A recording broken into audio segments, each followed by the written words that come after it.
আপনার, তার মানে হোয়াট হচ্ছে এমন একটা রিলেটিভ প্রোনাউন যার আগে কখনো অ্যান্টিসিডেন্ট হয় না। তাহলে হোয়াটটা কিভাবে আসলো? ওই যে আই আন্ডারস্টুড, এরপরে একটা দ্যাট আনলেন, দ্যাটের পরে এই কমাটা উঠে যে এখানে হুইচ বসানো হইলো, I understood that which he said, যা বলছে। আর সামথিং এর পরিবর্তে এই যে এখানকার যে হোয়াট, দ্যাট হুইচ বসছে, আর এই দ্যাট হুইচকে একত্রে লেখা যায়, এই দ্যাট হুইচকে একত্রে লেখা যায় হোয়াট। তার মানে আপনি যেখানে দ্যাট হুইচ আছে সেটা উঠে দিয়ে হোয়াট বসাতে পারবেন। তার মানে যদি আপনি বলেন I understood what he said, I understood আমি বুঝলাম হোয়াট হি সেইড, যা সে বলল। এখানকার হোয়াটটা একটা রিলেটিভ প্রোনাউন, কারণ এখানে হোয়াট দ্বারা কোনো প্রশ্ন করা হয় নাই। আচ্ছা, তো এবার এটাই এটাই হচ্ছে মানে হোয়াটের ইউজটা। তার মানে হোয়াট এমন একটা রিলেটিভ প্রোনাউন যার আগে কোনো অ্যান্টিসিডেন্ট লাগে না, কিন্তু হোয়াটস আর অন্যগুলাতে অ্যান্টিসিডেন্ট লাগে। এবার এর পরের সেন্টেন্সটা দেখেন, I made it, I bought it. দেখেন I made it, I bought it. এখন এখানেও ইট, এখানেও ইট, এই দুটো ইটের মধ্যে আপনি একটা রাখবেন। এখন মূল জিনিসটা যদি এইভাবে লেখেন যে I bought it what he made, এটা ভুল। আপনি যদি বলেন যে আই বট ইট, একটা অ্যান্টিসিডেন্ট রাখলেন, এরপর এই ইটের পরিবর্তে হোয়াট বসাইলেন, এরপরে হি মেড লিখলেন, তাহলে এই বাক্যটা ভুল। কারণ হচ্ছে হোয়াটের আগে আপনি অ্যান্টিসিডেন্ট রাখতে পারবেন না, এই হোয়াটের আগে এই ইটটা হবে না। ঠিক আছে? তাহলে হোয়াট হচ্ছে এমন একটা রিলেটিভ প্রোনাউন যে অ্যান্টিসিডেন্ট গ্রহণ করে না। তাহলে আপনাকে এখানে লিখতে হবে I bought, I bought what he made, অথবা he made what I bought, he made what I bought. মানে আপনি হয়তো বা এই বট মানে আই বটকে আগে এনে এরপরে হোয়াট দিয়ে এই হি মেড লিখতে পারেন, অথবা আপনার হি মেড লিখে এরপরে হোয়াট দিলেন, তারপরে আই বট লিখলেন, কোনো সমস্যা নেই, যেটাই করেন হবে। তবে মূল কথা হচ্ছে হোয়াটের আগে আপনি অ্যান্টিসিডেন্ট বসাতে পারবেন না। এখন দেখেন নেটওয়ার্ক ঠিক আছে, এখন 114 KB করে আসতেছে, সাপ্লাই হচ্ছে। তো যখন আপনার 150-এর নিচে নামে তখন আপনারা মনে হয় দেখেন না। আর মোটামুটি যখন 150-এর উপরে থাকে, সরি 50-এর উপরে যখন থাকে, তখন আবার দেখা যায়। এটা রাউটারই প্রবলেম, মানে রাউটার ঠিক মতো সার্ভিস দিতে পারতেছে না আমাদেরকে। এখন listen to, listen to that, এই দেখেন লিসেন টু দ্যাট, এই বাক্যটা সঠিক হলো না কেন? এই যে দ্যাট এর আগে অ্যান্টিসিডেন্ট নাই, ঠিক, এই বাক্যটা সঠিক হয় নাই। তাহলে এখানে দ্যাট এর পরিবর্তে হোয়াট বসাতে হবে, কারণ হোয়াট বসাইলে আপনাকে অ্যান্টিসিডেন্ট বসানো যাবে না। Listen to what he said. আচ্ছা, এই হোয়াটটা হচ্ছে এখানে রিলেটিভ প্রোনাউন। দেখেন এবার বাটের ইউজটা আমরা দেখি। তো বাটকে সচরাচর আমরা কনজাংশন হিসেবে আমরা দেখি, কিন্তু বাট আসলে রিলেটিভ প্রোনাউন হিসেবেও বসতে পারে। তার মানে এই জায়গাটা কিন্তু খুবই একটা কনফিউজিং একটা জায়গা, যে আমরা বাটকে সাধারণত রিলেটিভ, সরি কনজাংশন হিসেবেই ব্যবহার করে থাকি, কিন্তু বাট যে রিলেটিভ প্রোনাউন হতে পারে সেটার ইউজটা বা কিভাবে রিলেটিভ প্রোনাউন হবে সেটা আমরা এখন দেখব।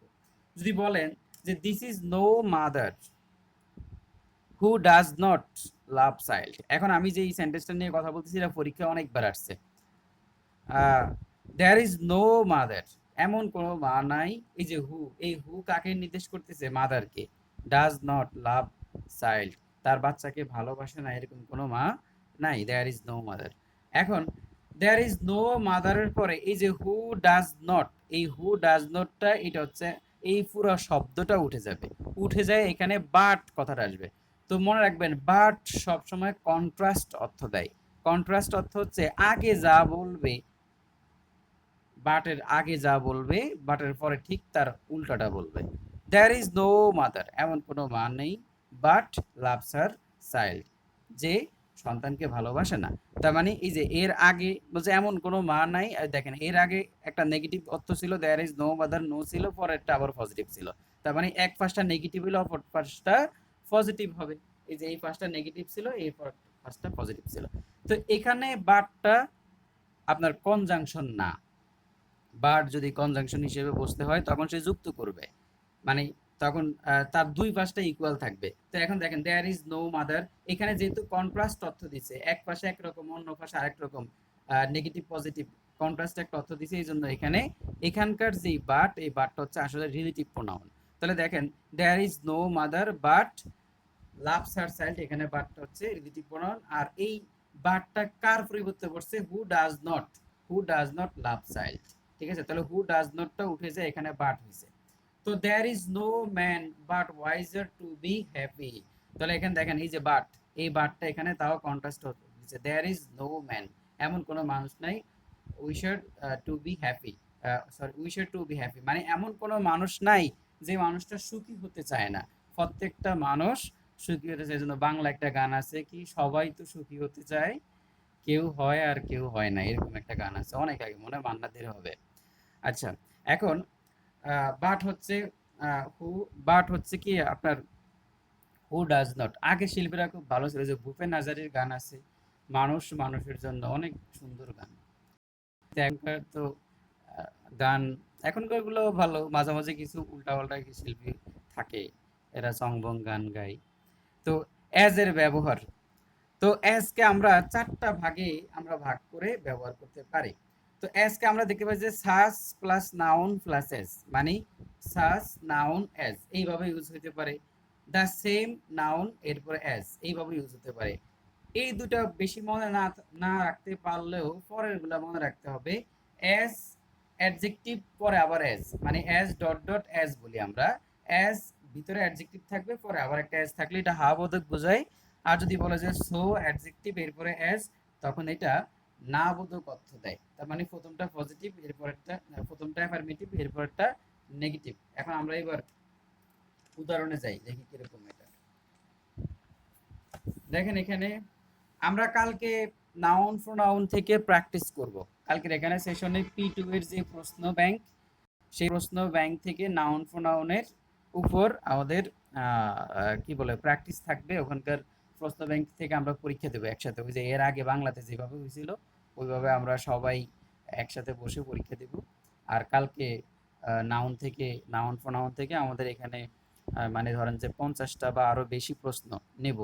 আর P2 থেকে প্রশ্ন নেব, মানে P2 ওয়েবসাইটে ঢুকে করব, কোচিং এর ওয়েবসাইটে ঢুকে আবার প্লাস এখানে এখানে আমি 50টার মতো প্রশ্ন লিখে নিয়ে আসবো। তো ওগুলা সবাই মিলে পর্যায়ক্রমে একজন একজন করে সবাই মিলে সলভ করব। ভুল হলে প্রবলেম নাই, ভুল হলে যার যত ভুল হবে সে তত বেশি আগে থাকবেন, এই জিনিসটা মাথায় রাখবেন। আর আপনাদের পরীক্ষা তো খুব সুন্দর, আমাদের তৌহিদুল ইসলাম ভাই, আপনি ওনাদের সবার সাথে, উনি আছে মনে হয়, তৌহিদুল ইসলাম ভাই কি আছে? আচ্ছা, হ্যাঁ আছে তো। তৌহিদুল ইসলাম ভাই সহকারে আপনারা ওই যে মানে গ্রুপে একটা টার্গেট নিয়ে, বুঝছেন তৌহিদুল ইসলাম ভাই, যে গ্রুপে একটা টার্গেট নিয়ে পরীক্ষা হয় আমাদের হৃদয় ভাই সহকারে, আপনারা সবাই মানে আগের মতো আর আগে যেমন একটা পরীক্ষা হইতো। তো ওই পরীক্ষাতে আমি নাই, কারণ হচ্ছে যে আমি যে P2 তে আছি, তো ওখানকে ওখানে প্রচুর পরিমাণে চাপ থাকে, এই জন্য আমাকে দুইটা মেনটেন করা কষ্ট হয়ে যাচ্ছে। তো এই জন্য হৃদয় ভাই সহকারে ওনার নেতৃত্বে বা উনি সহকারে আরে, ঠিক আছে, এখানে নেতৃত্ব বলতে কিছু নাই, সবাই এখানে নেতা, সবাই আবার কর্মী। তো যাই হোক, যে ওনারা সবাই মিলে একটা সেশন শুরু করছে, পরীক্ষা নিচ্ছে, সেটাতে আপনারা সবাই যারা এখানে আছেন তারা সবাই অ্যাড হয়ে ওখানটায় পরীক্ষা দিবেন, এইটাই হচ্ছে ভালো। তো তৌহিদ ইসলাম ভাইও অ্যাড হয়ে পরীক্ষা দিবে। আর আর জুম মিটিংটা আমরা সাবজেক্ট ওয়াইজ চালাবো। দেখেন এখন ইংলিশ গ্রামার চলতেছে, এরপরে আমরা ম্যাথে যাব। ম্যাথে আমরা বাস্তব সংখ্যা উপর কয়েকটা সেশন হয়েছিল, এখনো বাকি আছে বাস্তব সংখ্যা। এরপর আমরা শতকরা টতকরা এরকম আরো অনেকগুলো পাঠে যাব। ম্যাথ থেকে বের হয়ে এরপরে আবার বাংলা সাহিত্য শুরু করব, বা বাংলা ব্যাকরণ, এইভাবে প্রত্যেকটা আস্তে আস্তে করে সেশনগুলো চলতে থাকবে আমাদের। যতটুকু সম্ভব আমরা একসাথে আলোচনা করব এবং আপনারাও আলোচনা অংশগ্রহণ করবেন। তার এমন একজন, তার এমন একজন বালক দরকার, সে হবে সৎ। দেখেন এইটাকে যদি আপনাকে ট্রান্সলেশন করতে দেয়, দেখেন যে ধরেন যে তুমি তো বললো যে তুমি বিসিএস দিবা, প্রাইমারি বা চাকরি পরীক্ষা দিবা, এখন তো বলো যে তার এমন একজন বালক দরকার, সে হবে সৎ। এখন এটা আপনি কিভাবে করবেন?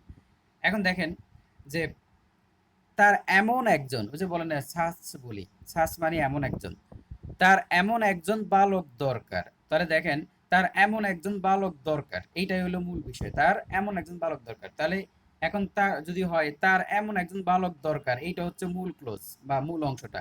এখন তার মানে কি হি, এখন দরকার, দরকার মানে নিডস, তাহলে হি নিডস এমন একজন, এমন মানে সাস, এরপর একজন বালক এ বয়, এরপর হচ্ছে তারপরে বাক্যটা, তারপরেরটাই হচ্ছে ইম্পর্টেন্ট। এই ভয়ের পরে আপনি যদি হু বসান তাহলে পুরোটাই কাটা, এখানে বসাতে হবে এস। তাহলে এটা কই থেকে আসছে? ওই যে আমরা একটা স্ট্রাকচার দেখলাম যে দা ম্যান মানে কি, মানে সাস এরপর হচ্ছে আপনার নাউন, তারপর হচ্ছে আপনার অ্যাজ। এই যে দেখেন সাস, এখানে দেখেন প্রথম স্ট্রাকচারটা সাস নাউন অ্যাজ, তার মানে এই স্ট্রাকচারের একটা উদাহরণ হচ্ছে এটা। তার এমন একজন বালক দরকার, সে হবে সৎ। তাহলে হি needs such a man as, এই যে হুটা বাদ দিয়ে এখানে অ্যাজ বসাইতে হবে।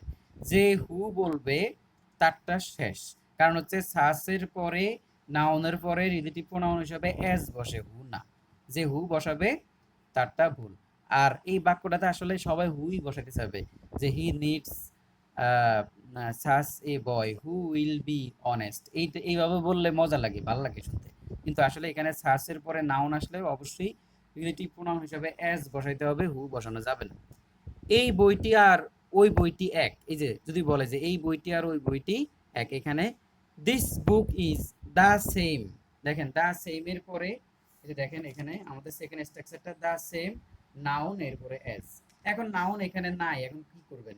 যে বাক্যে এই বইটি আর ওই বইটি এক, তাহলে this book is the same as that.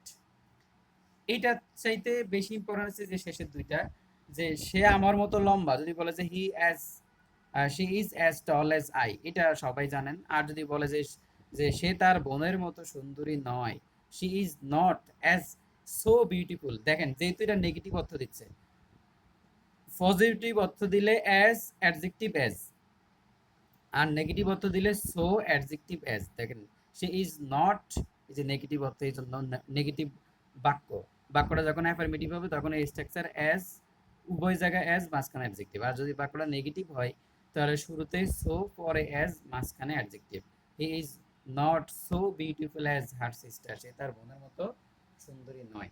এখন এবার আমরা দেখব রেস্ট্রিকটিভ, রেস্ট্রিকটিভ ইউজ আর একটা হচ্ছে কন্টিনিউটিভ ইউজ। এটা খুবই ইম্পর্টেন্ট। তো রেস্ট্রিকটিভ ইউজ, হু এবং হুইসের ব্যবহার। হু এবং হুইসের দুইটা ব্যবহার আছে, একটাকে বলা হয় রেস্ট্রিকটিভ ইউজ, আর একটা হচ্ছে কন্টিনিউটিভ ইউজ, কন্টিনিউটিভ ইউজ। তো রেস্ট্রিকটিভ ইউজ আর হচ্ছে কন্টিনিউটিভ ইউজের মধ্যে পার্থক্যটা বলি, যে বা এগুলা কোন জায়গায় লাগবে। প্রথম হচ্ছে এগুলো আপনার এমসিকিউতে লাগবে, সেটা তো অবশ্যই লাগবে, এটা তো আপনারা জানেন যে এমসিকিউতে ইম্পর্টেন্ট খুব। কিন্তু রিটেনেও লাগবে, যে দুইটা বাক্যকে আপনি কিভাবে রেস্ট্রিকটিভ ইউজ ইউজ করবেন আর কোন জায়গায় কন্টিনিউটিভ ইউজ অ্যাডজেক্টিভ ইউজ করবেন। দেখেন the man is good, the man is good. তো এই যে আজকের যে সেশনটা,